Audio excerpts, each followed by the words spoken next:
My name is Steve McClure. I'm the executive editor of online music business newsletter McCluremusic.com. I'm originally from Vancouver, Canada.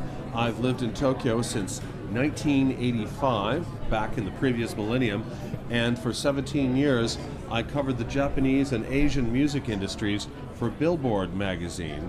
And for the latter half of that period, actually from 1999 to 2008, I had the title of Asia Bureau Chief of Billboard magazine. So I'm essentially a freelance writer, and I specialize in covering the music scene and the music industry in Japan and Asia.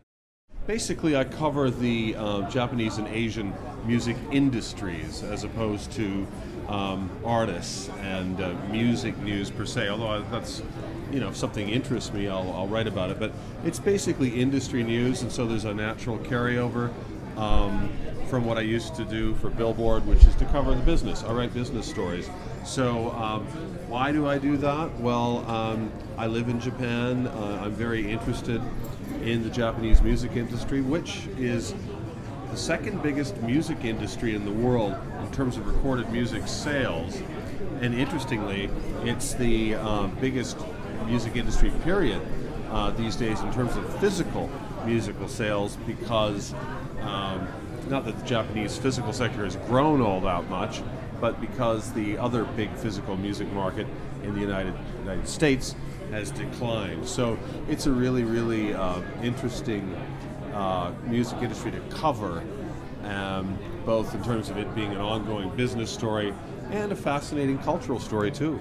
Japan is an island country that has a long history of isolation. If you remember your history, boys and girls, 250 years of self-imposed isolation until it was opened up by the pesky Americans in 1853. And it's geographically isolated, it's linguistically isolated,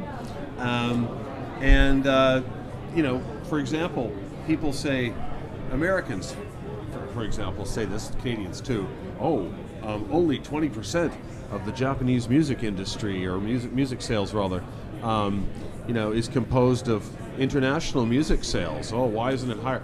I think that's amazing in and of itself, given that most people in Japan aren't really conversant with English as a spoken language, yet they buy, 20% of the music that they buy is, most of it, of that 20% is in English. So that's pretty international. Yep. If you look at the corresponding ratio in the United States, I think it's something like 3%. The United States is a very domestic-oriented market. So Japan is too. It is more and more isolated recently in some funny ways that don't have so much to do with history, but have more to do with business practices and socialization.